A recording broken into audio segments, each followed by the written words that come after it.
Dear students, আজি আমি অনুশীলনী 11.1 কুৱেশ্যন নম্বৰ 5 সলভ কৰিম। ডিয়াৰ স্টুডেন্টস, কুৱেশ্যন নম্বৰ 5 চোৱা। BC equal 6 centimetre, AB equal 5 centimetre আৰু এংগেল ABC, তাৰ মানে বি কোণটো হ'ব লাগিব 60 ডিগ্ৰী যুক্ত ABC এটা ত্ৰিভুজ আঁকিব লাগে। তাৰ পিছত এটা ত্ৰিভুজ আঁকা যাৰ বাহুবোৰ ABC ত্ৰিভুজটোৰ অনুৰূপ বাহুবোৰৰ 3/4 গুণ হয়। কিমান গুণ হয়? 3/4 গুণ বুলি কৈছে। এতিয়া চোৱা ডিয়াৰ ষ্টুডেণ্টছ, কুৱেশ্যন নম্বৰ 5টো আমি সলভ কৰিম। চোৱা, প্ৰথমত আমাক কৈছে BC হ'ব লাগিব 6 সেন্টিমিটাৰ।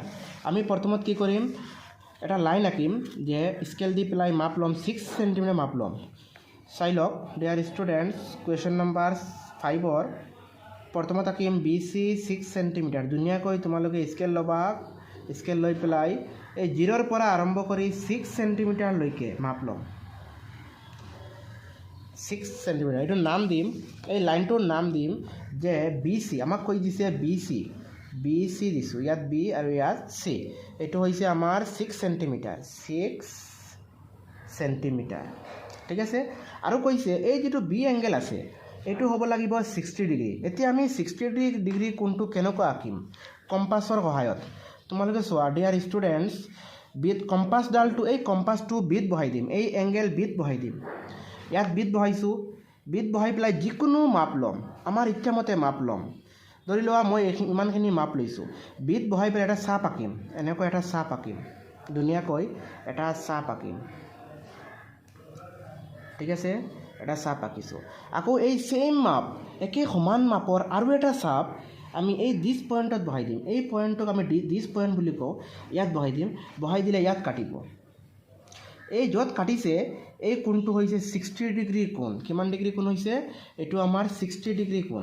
এতিয়া এই B বিন্দুৰ পৰা এই বিন্দুটোৰ মাজেৰে এটা লাইন আঁকি দিম, এইটো লাইনটো ড্ৰ কৰি দিম। চাই লোৱা, স্কেল দি পেলাই ধুনীয়াকৈ একদম চিধা হ'ব লাগিব, এনেকুৱা আমি এটা লাইন এটা ড্ৰ কৰি দিম। ঠিক আছে। এতিয়া এই কোণটো হৈছে আমাৰ 60 ডিগ্ৰী এংগেল। আমাক কৈছে এংগেল B হ'ব লাগিব 60 ডিগ্ৰী। আৰু কৈছে যে AB হ'ব লাগিব 5 সেন্টিমিটাৰ। তোমালোকে চোৱা, ইয়াত B হৈছে, এই কোণটো C, তাৰ মানে ইয়াত A হ'ব, এইটো হ'ব লাগিব 5। এতিয়া আমি স্কেল ল'ম, স্কেল দি পেলাই কম্পাছ দি মাপ ল'ম। স্কেলত কম্পাছ দি এনেকুৱা ধুনীয়াকৈ মাপ ল'ম 5 সেন্টিমিটাৰ। ঠিক আছে, তোমালোকে ধুনীয়াকৈ মাপ ল'বা, একুৰেট হ'ব লাগিব 5 সেন্টিমিটাৰ। এইটো চোৱা, 5 মাপ লৈছোঁ মই ধুনীয়াকৈ। এই 5টো মাপ লৈ কম্পাছৰ জোঙা মূৰটো, এই জোঙা মূৰটো B বিন্দুত বহাই দিম। B বিন্দুত বহাই দিয়াৰ লগে লগে ইয়াত কাটিব, এটা চাপ কাটিব। ঠিক আছে। এই য'ত কাটিছে এই বিন্দুৰ মাজেৰে C বিন্দুৰ পৰা জইন কৰি দিম। এই C বিন্দুৰ পৰা আমি এনেকুৱা স্কেল দি পেলাই ধুনীয়াকৈ এনেকুৱা জইন কৰি দিম। এতিয়া নতুন এটা পইণ্ট পাইছোঁ, এই বিন্দুটোক আমি A নাম দিম। চোৱা, A, এইটো B, এইটো কি হৈছে C। এতিয়া আমি BCৰ লগত এটা লাইন আঁকিম, সূক্ষ্মকোণ আঁকিম। BCৰ লগত সূক্ষ্মকোণ হোৱাকৈ এটা লাইন ড্ৰ কৰিম, এইটোক আমি সূক্ষ্মকোণ বুলি কওঁ। এইটোক এনেকুৱা আমি এটা লাইন ড্ৰ কৰিম, এইটোৰ নাম দিম X। ঠিক আছে। আমাক কৈছে 3/4 কৈছে, তাৰ মানে ইয়াত ডাঙৰ মানটো 4 আছে, তাৰ মানে ইয়াত মুঠ 4টা পইণ্ট হ'ব। সৰু মান 3 আছে, আমি ডাঙৰ মানটো চাম, ডাঙৰ মানটো 4 আছে, গতিকে ইয়াত আমি 4টা পইণ্ট আঁকিম। কম্পাছটো ল'ম, যিকোনো মাপ ল'ম, কম্পাছ দি পেলাই নিজৰ ইচ্ছামতে মাপ ল'ম। B বিন্দুত বহাই দিম। B বিন্দুত বহাই দিলে ধৰি লোৱা মই ইমানখিনি মাপ লৈছোঁ, ইয়াত কাটিব, কাটিছে, এটা পইণ্ট কাটিছে, আকৌ ইয়াত বহাই পেলাই আৰু এটা, আকৌ ইয়াত বহাই পেলাই আৰু এটা, আকৌ ইয়াত বহাই পেলাই আৰু এটা কাটিব। এতিয়া আমি ইয়াত B আছে, এইটো হ'ব B1, ইয়াত B1, এইটো হ'ব B2 নাম দিম, এইটো হ'ব B3, এইটো হ'ব B4। এতিয়া আমি কি কৰিম, 3/4 আছে, তাৰ মানে এই তলৰ মানটো চাম, এই 4টো B4টো Cৰ লগত লগাই দিম, B4 Cৰ লগত জইন কৰি দিম। এনেকুৱা B4টো আমি Cৰ লগত এনেকুৱা জইন কৰি দিম, এনেকুৱা B4 Cৰ লগত জইন কৰিছোঁ। ঠিক আছে। আকৌ কম্পাছটো ল'ম, কম্পাছৰ জোঙা মূৰটো B4ত বহাম। B4ত বহাই পেলাই যিকোনো মাপ লৈ আমি এটা চাপ আঁকিম, এনেকুৱা এটা চাপ আঁকিম, যিকোনো মাপ। আকৌ সমান মাপৰ আৰু এটা চাপ B3ত বহাই দিম। B3ত বহালে ইয়াত কাটিব, তোমালোকে ধুনীয়াকৈ কাটিবা যাতে কম্পাছটো লৰচৰ নকৰে, ইয়াত কাটিব। ঠিক আছে, আকৌ এইখিনিৰ মাপ ল'ম, কম্পাছ দি পেলাই এইখিনি ডিষ্টেঞ্চখিনি মাপ ল'ম। ডিষ্টেঞ্চখিনি আমি এনেকুৱা মাপ মেজাৰ কৰিম, এনেকুৱা ইয়াত বহাইছোঁ, বহাই পেলাই ইয়াত কাটিব। ঠিক আছে, য'ত কাটিছে এই পইণ্টটোৰ মাজেৰে B3ৰ পৰা জইন কৰি দিম, এনেকুৱা আমি B3ৰ পৰা জইন কৰি দিম। তোমালোকে চাব পাৰিবা যে B3ৰ পৰা আমি এনেকুৱা ধুনীয়াকৈ জইন কৰিছোঁ। এতিয়া এই যিটো পইণ্ট ওলাইছে এইটোৰ নাম দিম C ডেছ, এইটোৰ নাম দিম C ডেছ, C আছে C ডেছ। এতিয়া আকৌ আমি কি কৰিম, কম্পাছৰ জোঙা মূৰটো Cত বহাই দিম। C বিন্দুত বহাই দি পেলাই যিকোনো মাপ এটা চাপ আঁকিম। এটা মাপ লৈছোঁ, লৈ পেলাই এটা আমি ইয়াত চাপ আঁকিছোঁ। ঠিক আছে, আকৌ একে সমান মাপৰ আৰু এটা চাপ আমি বহাই দিম C ডেছত বহাই দিম। ইয়াত বহাই দিয়াৰ লগে লগে ইয়াত কাটিব, তোমালোকে ভালদৰে চোৱা, ইয়াত কাটিব, কাটিছে। আকৌ আমি এইখিনি মাপটো আমি মাপিম, মেজাৰ কৰিম ডিষ্টেঞ্চটো, ধৰি লোৱা চোৱা একুৰেট ইমানখিনি হৈছে, এইটো মাপি পেলাই ইয়াত বহাই দিম। ইয়াত বহাই দিয়াৰ লগে লগে চোৱা, তোমালোকে চাবা ইয়াত কাটিব, কাটিছে। য'ত কাটিছে এইটো C ডেছৰ পৰা মিলাই দিম, জইন কৰি দিম। এইটো ফ্ৰম C ডেছ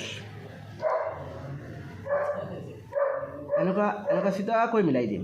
ঠিক আছে, এইটো আছে A, এইটোৰ নাম হ'ব A ডেছ। এতিয়া তোমালোকে চোৱা, আমাক কৈছে ABCৰ সদৃশকৈ এটা ত্ৰিভুজ আঁকিব লাগে। এইটো ত্ৰিভুজটোৰ নাম হ'ব A'BC' আঁকিবলগীয়া সদৃশ ত্ৰিভুজ। Thank U friends. তোমালোকে অংকন প্ৰণালীটো দেখি লোৱা, এইটো চাই লোৱা, এইটো তোমালোকে ভিডিঅ'টো প'জ কৰি পেলাই তোমালোকে এইখিনি লিখি লোৱা। ঠিক আছে, এতিয়া তোমালোকে চোৱা, এইটো বুজাই আছোঁ। অংকন প্ৰণালী, প্ৰথমত আমি কি কৰিছোঁ, 6 চেণ্টিমিটাৰ দৈৰ্ঘ্যৰ BC এডাল ৰেখা আঁকিছোঁ। 6 চেণ্টিমিটাৰ দৈৰ্ঘ্যৰ BC এডাল ৰেখা অঁকা হ'ল। পিছত কি কৰিছোঁ, B বিন্দুত কেন্দ্ৰ কৰি BCৰ ওপৰ ফালে, ইয়াত তোমালোকে চাব পাৰিবা যে B বিন্দুত কেন্দ্ৰ কৰিছোঁ, BCৰ ওপৰ ফালে এটা কি কৰিছোঁ, 60 ডিগ্ৰী হোৱাকৈ, এংগেল B কিমান ডিগ্ৰী আঁকিছোঁ, 60 ডিগ্ৰী হোৱাকৈ এটা ওপৰ ফালে B = 60 ডিগ্ৰী হোৱাকৈ 5 চেণ্টিমিটাৰ মাপ লৈ A বিন্দুত এটা চাপ অঁকা হ'ল। এটা কি কৰিছিলোঁ, চাপ আঁকিছোঁ। AB আৰু AC সংযোগ কৰা হ'ল। BCৰ লগত সূক্ষ্মকোণ হোৱাকৈ BX এডাল ৰেখা আঁকিছোঁ। এটা সূক্ষ্মকোণ আঁকিছিলোঁ। BXৰ ওপৰত 4টা বিন্দু আঁকিছিলোঁ, যাতে B1, যাতে কি কৈছে ইয়াত চোৱা, B1 যিমানখিনি আছে, B1 B2 ছেইম মাপ, B2 B3 ছেইম, সকলো ছেইম। চোৱা ইয়াত ইকুৱেল লিখিছোঁ, B1 B2 B1 B1 B2 B3 এনেকুৱা, B3 B4 অঁকা হ'ল। আকৌ কি কৰিছোঁ, B4 Cৰ লগত সংযোগ কৰা হ'ল। ইয়াত তোমালোকে চোৱা, B4টো আমি Cৰ লগত লগাইছোঁ, জইন কৰিছোঁ।